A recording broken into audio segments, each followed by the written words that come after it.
దేవనామానికి స్తోత్రములు. యూట్యూబ్ ప్రేక్షకులకు ప్రభు యేసుక్రీస్తునామమున వందనాలు తెలుస్తున్నాం. నా పేరు పాస్టర్ సామ్యుయల్. కిష్టాపూర్లో కిష్టాపూర్ అనే గ్రామంలో పరిచయం చేస్తున్నాను. ఈ యూట్యూబ్లో వాక్యం చెప్పడానికి కొన్ని నిమిషాలు వాక్యం పంచుకోవడానికి మీ ముందుకు వస్తున్నాను. విషయం ఏంటి అంటే 6 గంటల ఉపవాస ప్రార్థన అనే టీంలో నేను ఒక సభ్యుని, నాతో కలిసి చాలామంది సేవకులు ఉన్నారు. ఒక బృందంగా కొన్ని సంవత్సరాల క్రితం ఇది ప్రారంభించాం. ఈ ప్రారంభించిన పరిచర్య, ఈ 6 గంటల ఉపవాస ప్రార్థన దేవునామానికి మహిమకరంగా అనేకులకు ఆశీర్వాదకరంగా జరుగుతుంది. అయితే ఈ కూడికలో ఎంతమంది అయితే పాల్గొంటున్నారో అనేక అద్భుత కార్యాలు చూస్తూ వచ్చారు. ఇక మొదట కూడా అనేకులు అద్భుతాలు, ఆశ్చర్య కార్యాలు, దేవుని మేలులు పొందుకోవాలని హృదయపూర్వకంగా ఆశిస్తున్నా. చిన్న లేఖన భాగాన్ని చదువుకొని మరికొన్ని విషయాలు పంచుకుందాం. రోమిలకు రాసిన పత్రికలో అపోస్తులైన పౌలు సంఘంతో మాట్లాడుతూ చాలా విషయాలు పంచుకోవడం మనం గమనిస్తాం. దాంట్లో ఒక చిన్న లేఖనాన్ని పంచుకుందామని ఆశ కలిగి మీ ముందుకు వస్తున్నాను. 12వ అధ్యాయం 12వ వచనంలో ఇలా మాట్లాడుతున్నాను, నేను చదువుతున్నాను. నిరీక్షణ గలవారై సంతోషించు, శ్రమలయందు ఓర్పు గలవారై ప్రార్థనలయందు పట్టుదల కలిగి ఉండుడి. అదేవిధంగా 13వ వచనంలోనూ మాట్లాడుతున్నాడు. పరిశుద్ధుల అవసరతలలో పాలు పొందుచు శ్రద్ధగా ఆతిథ్యము ఇచ్చుచుండుడి అనే లేఖనము ఇక్కడ చూస్తూ ఉన్నాం. అయితే ప్రియ సహోదరి సహోదరులారా, ప్రార్థన మేము ప్రారంభించిన ఈ 6 గంటల ఉపవాస ప్రార్థన ముఖ్య ఉద్దేశం ఏంటంటే, చాలామంది సేవకులు వాక్యం ద్వారా సంఘాలను బలపరుస్తూ, వాక్యము ద్వారా సంఘాలను ప్రోత్సహిస్తూ వస్తూ ఉన్నారు. అయితే మేము ఉద్దేశించిన ఉద్దేశం ఏంటంటే, ఏ సంఘస్థులైతే, ఏ సేవకుడైతే, ఏ గ్రామస్తులైతే ఆపదల్లోనూ ఇబ్బందుల్లోనూ ఆయా కొరతల్లోనూ ఉన్నారో వారి నిమిత్తము ప్రార్థన చేసి ప్రభు ద్వారా సహాయము అందేలా చేయాలి అనే ఉద్దేశంతో ఈ ప్రార్థన టీంను ప్రారంభించాం.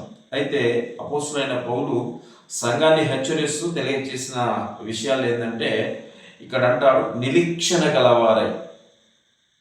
ఏ విషయంలో మనం ప్రార్థన చేయాలో, ఏ విషయంలో ప్రార్థన చేస్తూ ఉన్నామో దాని విషయంలో నిరీక్షణ గలవారై ఉండాలి. అదేవిధంగా ఆ నిరీక్షణతో సంతోషించుచు ఓర్పు కలిగి ఉండాలి. అదే కాకుండా ప్రార్థనలో పట్టుదల కలిగి ఉండాలి. లేఖన భాగంలో అపోస్తులైన పౌలు సంఘాన్ని హెచ్చరిస్తూ ఉన్నాడు. ఈ సంఘమా, మేము కూడా ఆ పట్టుదలతో అనేకుల నిమిత్తము ప్రార్థన చేయాలని ఈ టీమును ప్రారంభించాం. ఈ టీము ద్వారా అనేకులు మేలును పొందుతూ ఉన్నారు. ఈ మెసేజ్ వింటున్న ప్రతి ఒక్కరు, ఈ వాక్యాన్ని వింటున్న ప్రతి ఒక్కరు, మీరు కూడా అనేకులు మేలు పొందాలని మా హృదయపూర్వకంగా మేము కోరుకుంటున్నాం, ఆశపడుతూ ఉన్నాం. అదేవిధంగా ప్రియ సంఘమా, పట్టుదల, అపోస్తులైన పౌలు పట్టుదల కలిగి ఉండాలి అని లేఖన. దేంట్లో పట్టుదల కలిగి ఉండాలంటే, ప్రార్థనలో పట్టుదల కలిగి ఉండాలి. ఆ ప్రార్థన ద్వారా దేవుడు ఇవ్వబోయే ఈవులను పొందుకునేటట్టు పట్టుదల కలిగి ప్రార్థన చేయాలి. మనం ఆదికాండం మొదలుకొని ప్రకటన గ్రంథం వరకు ఎంతోమంది భక్తులను బైబిల్లో చూస్తాం. పట్టుదల కలిగి ప్రార్థన చేసిన వారిలో ఎంతోమంది ఈవులను పొందుకున్నవారు. ప్రియ సంగమా, మనం ఆదికాండంలో చూస్తాము, యాకోబును చూస్తాం. యాకోబు తండ్రి ఇంటి నుంచి పారిపోయేటప్పుడు మధ్యలో రాత్రి వేళ ఒక చోట ఆగుతాడు. ఆగిన స్థలంలో దేవునితో ఒక ప్రమాణపూర్వకమైన ప్రార్థన చేయడం మనం గమనిస్తాం. ప్రమాణపూర్వకమైన ప్రార్థన ఎలా అంటే, నేను వెళ్ళు స్థలం వరకు, ఎక్కడైతే నేను ప్రయాణమై వెళ్తున్నానో అక్కడ నాకు తోడుగా ఉండాలి. మళ్ళీ నా తండ్రి ఇంటికి వచ్చే వరకు నువ్వు తోడుగా ఉండి నన్ను విస్తరింపచేయాలి, అభివృద్ధి పరచాలి అని ప్రమాణపూర్వకమైన ప్రార్థన మనం చూస్తాం.